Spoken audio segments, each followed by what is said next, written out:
Next topic is the Women and Development, or the WAD.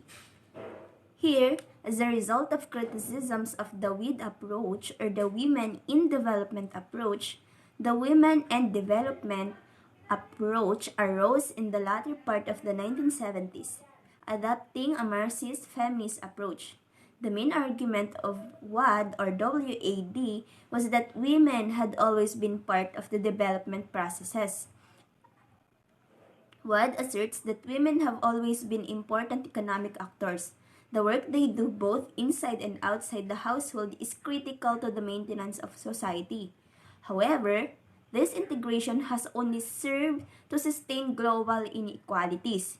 In other words, the WID approach, or the Women in Development approach that placed emphasis on integrating women into development was not correct. The main focus of WAD, or the WAD is on the interaction between women and development. Women, as a result, were being increasingly associated with backwardness in the traditional, while men were increasingly identified with modern and progressiveness. In other words, the main goal of this approach, or the Women in Development approach, is to integrate the women into the global economies by improving their status and assistance in developing society. Next topic is the Women and Development, or the WAD. Here, as a result of criticisms of the WID approach, or the Women in Development approach, the Women and Development approach arose in the latter part of the 1970s, adopting a Marxist feminist approach. The main argument of WAD, or WAD was that women had always been part of the development processes. WAD asserts that women have always been important economic actors.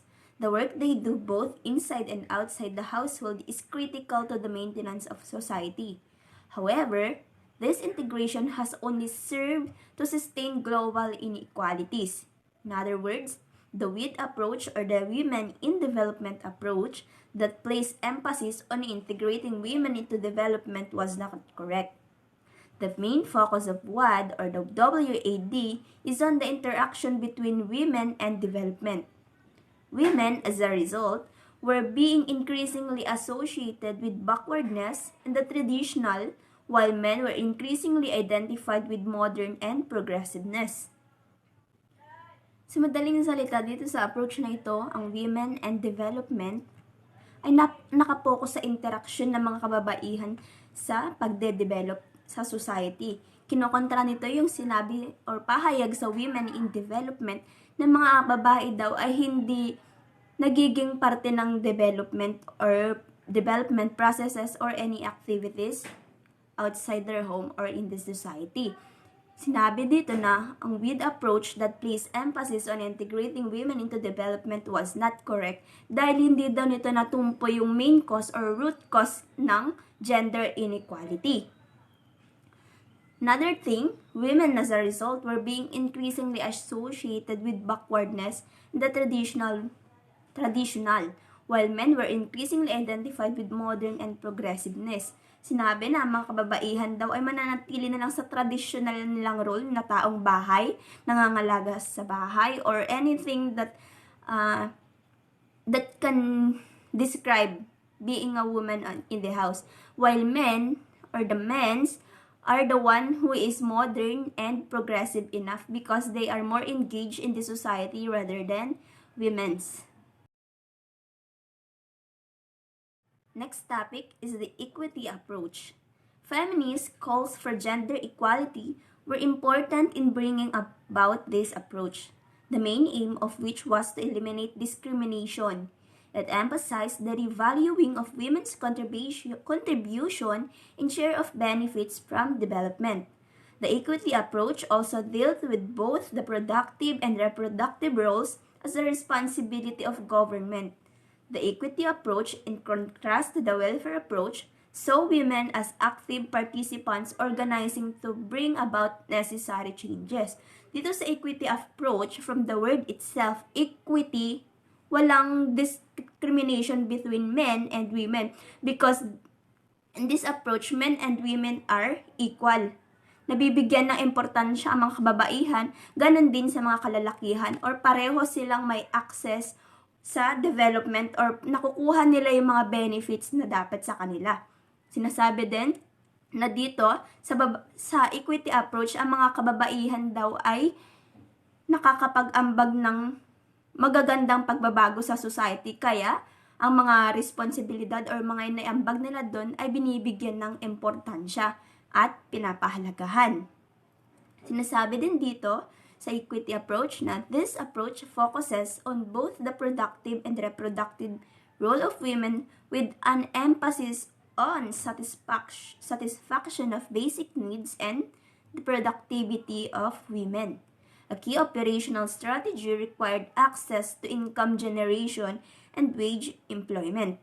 The tendency with this approach was to reinforce the basic needs and ignore the strategic needs of women.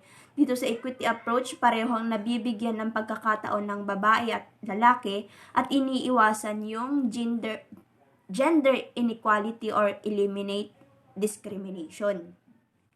Another approach to be discussed is the efficiency approach. The efficiency approach aims to have increased production and economic growth with an emphasis on full use of human resources. Advocates of this approach argue that gender analysis makes good economic sense.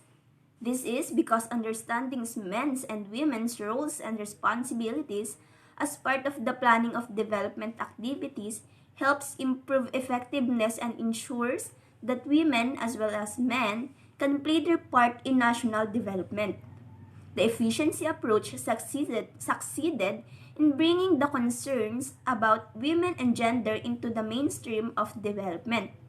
However, this was done with the focus on what women can do for development rather than on what development could do for women. And the last topic about women issues and development is the empowerment approach. The aim of the empowerment approach is to increase the self-reliance of women and to influence change at the policy, legislative, societal, economic, and other levels to their advantage. Its main strategy is awareness raising and situates women firmly as active participants in ensuring changes takes place. The empowerment approach has been instrumental in ensuring that opportunities are opened for women to determine their own needs. However, empowerment has often been misunderstood to be an end rather than a means. This has resulted in poor women becoming very knowledgeable about issues while realizing little change to their material situation, which is often dire.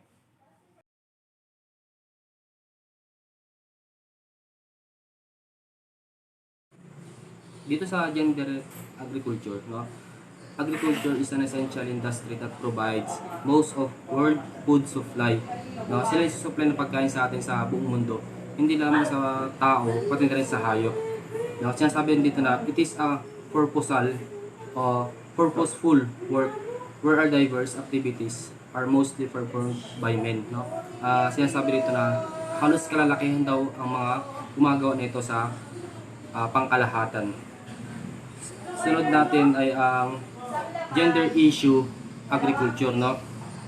Sinasabi naman dito na mas tinatangkilik ang mga trabaho ng lalaki kaysa sa babae. Kaya nagkakaroon ng gap sa pagitan ng babae at lalaki na kung saan mas pinipiling piliin ang lalaki sa trabaho kaysa sa mga kababaihan. Next, key issue in agriculture. Dito naman sa key issues in agriculture, meron itong 4 na sakop. No? Una, ang land. Sinasabi rito na the state guaranteed equal right to ownership of land, equal share of farm produce. No, dapat daw pareho ang kikitain mo o kukunin mo sa matatanggap yung kita doon sa napagsaka nyo. Hindi pwedeng mas lamang ka o mas lamang yung trabahador mo. Dapat pareho ang inyong kikitain. Kasi yun nga, sinabi na rito na mas malaki ang binibigay na oras ng magsasaka kaysa sa may-ari. At noong 2019, sinabi rito na land ownership of women indicate awarded and total certificate of land ownership awarded, no. Sinabi rito na pareho na binigyang batas na pareho kung anong ah, kita mo, ganoon din ang kita ng manggagawa mo. Sumunod dito ay ang farm employment. The agriculture sector mainly composed of men at 77%, while 23% of employed workers are women. Women in the Philippines are often conceived of as invisible farmer. Now, sinasabi dito na ang composed na ng trabaho ng lalaki ay 77%, while ang kababaihan naman daw ay 23% na sobrang na sobrang baba. Dahil dito mas tinatangkilik ang mga kalalakihan na magtrabaho dahil walang ganoon daw kakayahan ang mga babae na magtrabaho o makisabay sa mga gawain ng mga lalaki. Sumunod naman dito, access to credit. Women's access to credit and their financial service hamper their ability to establish enterprise and engage to income generating activities, no. Hindi sila pinapayagang mag-business. Yun na nga, sinasabi na wala daw kakayahan, no. Limited access lang daw ang kailangan ng mga babae, no. Sinasabi dito na pang market, enterprise, yung mga ganun lang, negotiable link, agriculture, mga ganun nga lamang. Pero limitado, no. Ang sumunod pa rito, ang isa ay educational training. Most rural women lack formal education, no. Para sa mga babaeng walang kakayahan, binibigyan sila ng training, no. Training para sa mga hindi nakapag-aral, merong kakit na tulong sa kanila na kung saan kahit wala silang pinag-aralan, meron silang matututunan at makukuhang kakayahan, no, nang dahil dito sa educational training na kung saan na pwede na sila makisabay sa mga ibang kalalakihan. Yun lamang. Gender equality and rural women empowerment in agriculture. The Philippines' participation in United Nations Convention on the Elimination of All Forms of Discrimination Against Women, or CEDAW, in 1980 is substantial in promoting development and empowerment of Philippine women. The CEDAW considers rural women's right to land and natural resources, forestry, as well as fisheries. As such, states party ensures effective access to agricultural resource, including information, lands distribution, technologies, and meaningful participation in agriculture cooperative in which women may be members or sole members. Below are the various policies and programs relevant in promotion of gender equality and rural development and women rural empowerment in agriculture. First from the list is the Magna Carta of Women, or the Republic Act 9710. Declares that equal status is given to women and men in land titling and issuance of land instruments. Recognize the following human rights of marginalized women, farmers, fishers, rural workers, and indigenous peoples. In Section 20, the first is right to food. The states shall guarantee the availability of food in quantities and qualities sufficient to satisfy the dietary needs of individuals. The physical and economic accessibility for everyone to adequate food that is culturally acceptable and free from unsafe substance and culturally accepted, and the accurate substantial information to the availability of food, including the right to food. accurate and truthful information about safe and health-giving foods, and how to produce and have regular, easy access to them. Sinasabi dito na dapat yung babae ay may sapat na kaalaman or binibigyan ng sapat na impormasyon patungkol sa kung paano makakuha ng pagkain at kung paano makakaproduce ng sapat at ligtas na pagkain para sa kanyang pamilya. Susunod na, karagdagan pa dito, ang right to resource for food production. The state shall guarantee women a vital role in food production by giving priority their rights to land, credits, and infrastructure support, technical training, and technological and marketing assistance. Ayon dito, karagdagan pa dito is ini-ensure na ang babae ay may livelihood at including dito ang food security. Women-friendly and sustainable agriculture technology shall be designed, and access to small farmers and control seeds production and distribution shall be ensured and protected. The indigenous practice of women in seed storage and cultivate shall be recognized and encouraged and protected. So, dapat yung mga ginagawa nila ay ma-recognize natin, wag lang yung mga ginagawa ng kalalakihan. Sunod sa listahan ay ang Women in Development and Nation Building or the RA 7192.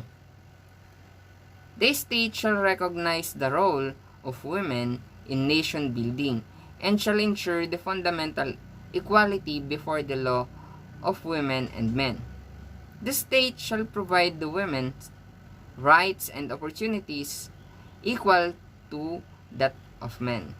Dapat binibigyan natin ng equal na oportunidad daw ang babae sa kung anong oportunidad ang nakukuha ng lalaki sa bansa. Ayon sa Section 5, Equality in Capacity to Act, women of legal age regardless of civil status shall have the capacity to act and enter in contract which shall in every respect be equal to that men of under similar circumstances. In all contractual situation where the married men have the capacity to act, married women shall have the equal rights.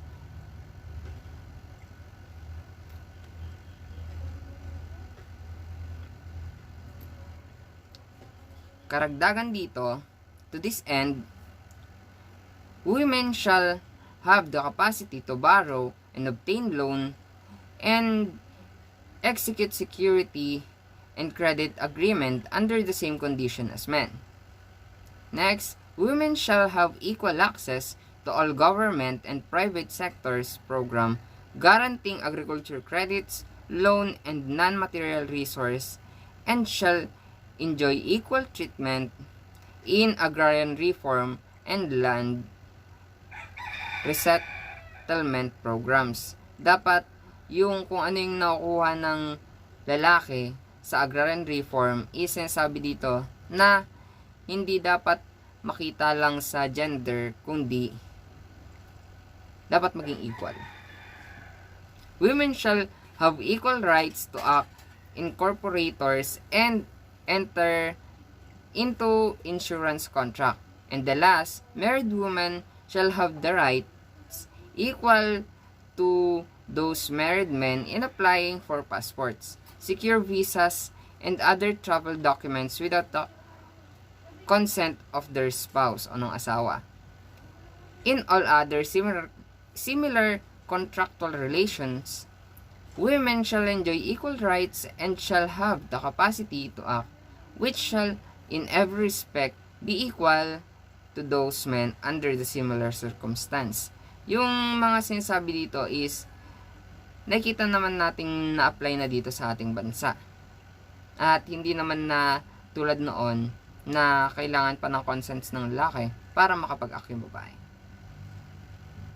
Next is the Comprehensive Agrarian Reform Law or the Republic Act 6657, year 1988, and the Comprehensive Agrarian Reform Program Extension with Reforms, or the RA 9700 of 2009. The CARL, or the Comprehensive Agrarian Reform Law, promotes the rights of rural women independent of their male relative and of their civil status to own and control land, to receive a just share of fruit of land, and to be represented in advisory or appropriate decision-making bodies. Under the Comprehensive Agrarian Reform Law, women rural laborers have equal right to own land. However, women are seasonal workers who rank third in the priority order of beneficiaries. The DAR has since adopted the Memorandum Circular 18 of 1996 and the Administrative Order Number 1 of 2001 to improve the women's position and implement the gender equality provision of CARL, or the Comprehensive Agrarian Reform Law. The guidelines specify that no sex discrimination can be made in beneficiary section, and land title are to be issued in the name of both spouse. The CARP, or the Comprehensive Agrarian Reform Program, contains a section on rural women as a special area in concern. The next is the Agri-Agra Law of 2009, Republic Act 10,000. The Agri-Agra of Law of 2009 mandates all banking institutions to set aside at least 25% of their total loanable fund for agriculture and fisheries, 15% for agricultural lending, and 10% for agrarian reform beneficiaries. The law defines qualified borrowers as in gender neutral in its description.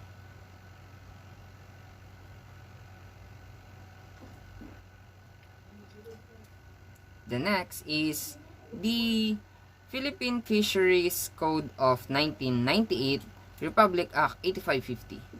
The state is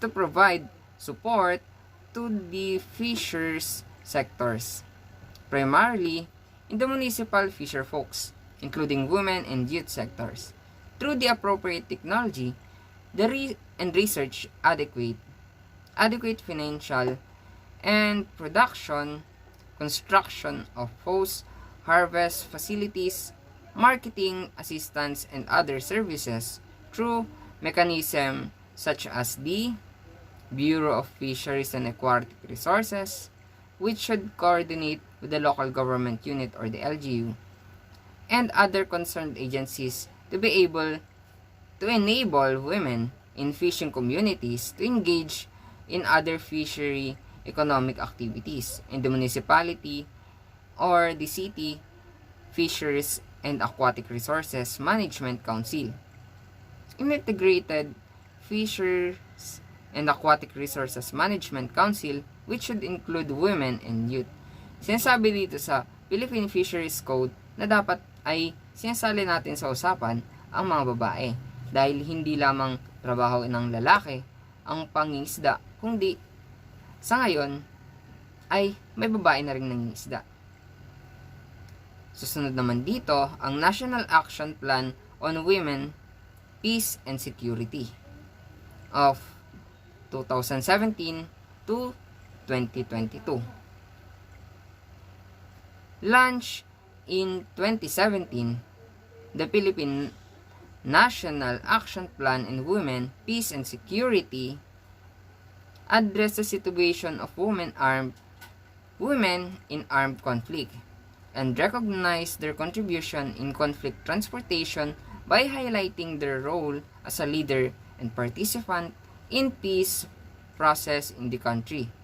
According to the Office of the Presidential Advisor on the Peace and Process, the Philippines is the first country in Asia to adopt the National Plan on Women, Peace and Security, na nabanggit na rin ng mga unang nagsalita.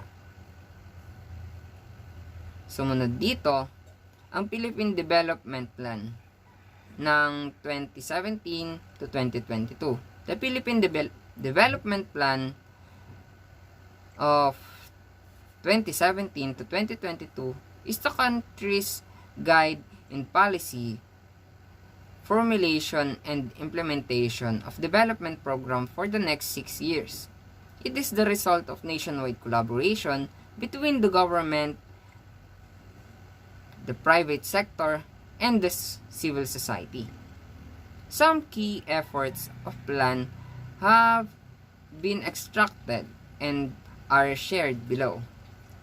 Una dito ay ang agriculture and agribusiness.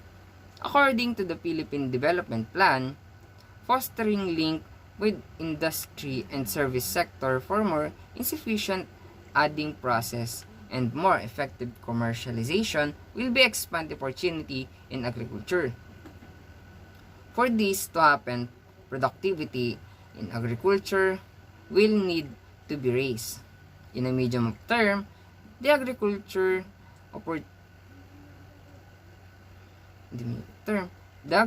forestry, and fishery sector will seek to expand economic opportunities for those who are currently engaged in producing agricultural products, and increase access to economic opportunities for small farmers and fishers who are typically subsistence producer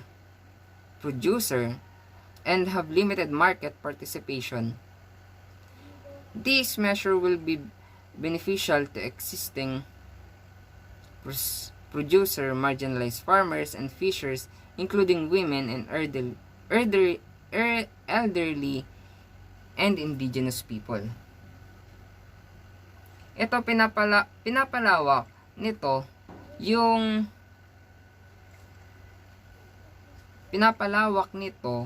ang mga mamimili or binibigyan ng mas maraming oportunidad ang mga maliit na negosyo, mga marginalized farmers at fishers. Binibigyan nito ng mas malawak na market para may pagkakataon silang mas umunlad pa. Sunod dito ay ang health. Effort will be made to help parents determine their family size such as that they will be able to adequate care to provide for their children. Age-appropriate sexuality education will be integrated in school curriculum. Full information, orientation, program on responsible parenthood and the reproductive health will be made widely available. Access to service will be made easier in order to fully meet the need for the modern family planning method. This will be completed by measure to increase the labor market participation of women, to defer childbearing and attain healthy birth spacing. In addition, social policy needed to expand beyond the current range of service to include the social protection for uncovered sectors and disaster risk mitigation, among others, as well as access to quality healthcare. Dito sa health sector naman, ay pinopromote ng bansa natin this 2017 to 2022 ay ang tamang size ng family at maagang pagbibigay ng edukasyon sa mga bata tungkol sa sexuality para na rin mabawasan or malesen yung teenage pregnancy na problema or lumulubong problema ng ating bansa. Next is the labor and employment. The government shall implement programs that encourage women to participate in labor market. So, totoo naman, kailangan ng government na pataasin or magbigay ng program para na rin manghikayat ng mga kababaihan na magtrabaho. Strategies to increase the labor participation of women include: the first is fully implementing the responsible parenthood and reproductive health. The second is improving access and affordability of child care service. C is for formulating policies that promotes work-life balance. D, providing retraining service for women and returning for the workforce. E, enhancing maternal and paternal benefits. And the last is the improving access of women to entrepreneurial opportunities.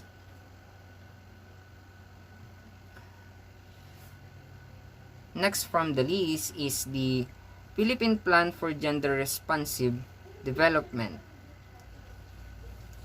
The Philippine Plan for Gender and Responsive Development highlights the importance of equal opportunities for both women and men to contribute and to benefit from the agriculture, fisheries development. Especially, it aims to raise the level of consciousness of the rural population and the decision markers on the important roles both women and men plays in agriculture and fisheries, and many more. The next is the Philippine Plan for Gender Responsive Development. To achieve this objective, while taking into account other issues and concern in the sectors, the Philippine Plan for Gender Responsive Development recommends that the following policies and strategies be pursued. First is sensitive rural population to gender issues. Next is mainstream gender concern in the sector's development policies and program. And consider women particular need in implementing projects.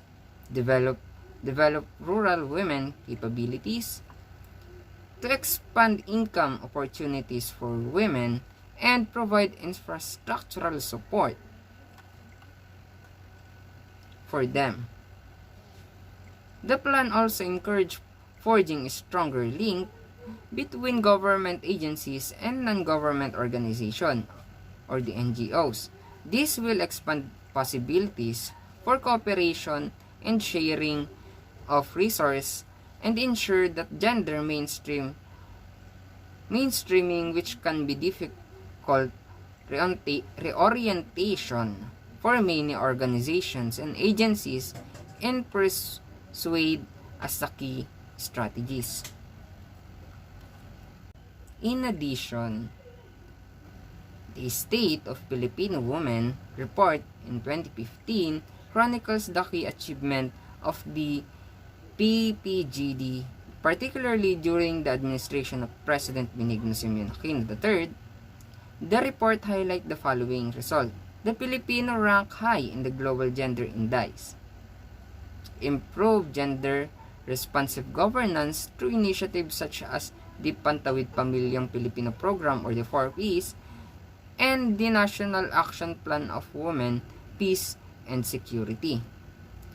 Gender and development mainstream in higher education na naipakita at kaya na may naibigay na ng mga guro ang edukasyon tungkol sa gender and development sa higher education.